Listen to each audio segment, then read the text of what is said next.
শহীদ আবু সাইদ তার জীবনের মূল্য ছিল না? বলেন। আমি যেমন আমাকে ভালোবাসি, সেও তাকে ভালোবাসতো, কিন্তু সেই বৈষম্য গুলো দেখে আর সহ্য করতে পারে নাই, বলে আমার দেওয়ালে পিঠ ঠেকে গেছে। সর্বশেষ কিন্তু সে লাঠি হাতে তুলে নিয়েছিল। কি বলেন? বলেন। 4টা গুলি করার পরও লাঠি ছাড়ে নাই। হযরতে মুসা আলাইহিস সালামকেও আমার আল্লাহ একটা লাঠি দিয়েছিলেন। লাঠি বলতে আপনারা কি বোঝেন? লাঠি মানে কিন্তু এর ভেতরে কোনো না কোনো কিছু আছে। আমা তিলকা বিয়ামিনিকা ইয়া মুসা, তোমার ডান হাতে কি? উনি বললেন ক্বালা হিয়া সায়া, এটা লাঠি। আল্লাহ বলেন শুধু লাঠি না, ছেড়ে দাও। ছেড়ে দিয়েছিলেন।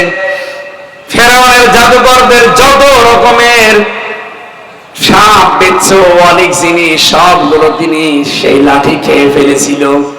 আজ বিশ্বের মুসলমানদেরকে আমরা আহ্বান জানাতে চাই, লাঠি হাতে নেওয়া লাগবে। বিশেষ করে বাংলাদেশে কোন স্বৈরাচার যদি আবার মাথা চাড়া দিয়ে উঠতে চায়, এদেশের 18 কোটি মানুষের আবু সাইদের মতো অন্তত 36 কোটি লাঠি হাতে নেওয়া লাগবে। যেখানে মাথা তুলবে মাথার উপরে বাড়ি দিয়ে জমিনের নিচে কারণের মতো দাফন করা লাগবে। আর বিশ্ব মুসলিমকে আহ্বান জানাই, গাজার এই দৃশ্য দেখার পর আপনার বিবেক খোলে না? মোসানবের মতো লাঠি তৈরি করেন। লাঠি মানে বাতিল শক্তিকে দুর্বল করার জন্য, চুপসিয়ে দেওয়ার জন্য শক্তি তৈরি করা।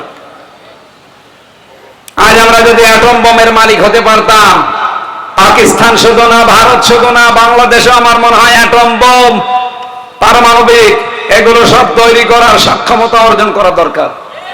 বিশ্বনবীর সিরাত ইবনে হিশামের দিকে তাকান, আর রাহিকুল মাখতুমের দিকে তাকান। তার পুরো জীবনী আমি পড়ে দেখেছি। নবীজির বাড়ি ছিল খের কোটা। আপনাদের এই যে শহর অঞ্চল কি বলে, এই ঘেড়, মাছের ঘেড়ের আশপাশে যাদের বাড়ি, কলা পাতা দিয়ে, খেজুর পাতা দিয়ে বাড়ি বানানো।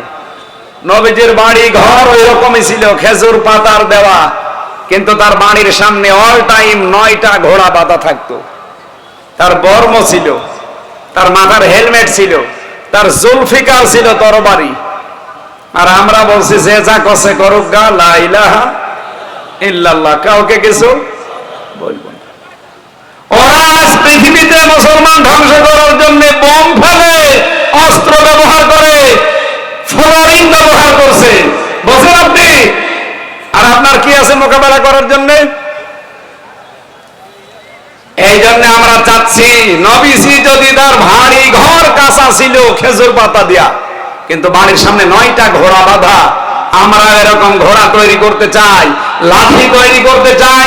আগামীর পৃথিবী মুসলমানেরা শাসন করবে ইনশাআল্লাহ।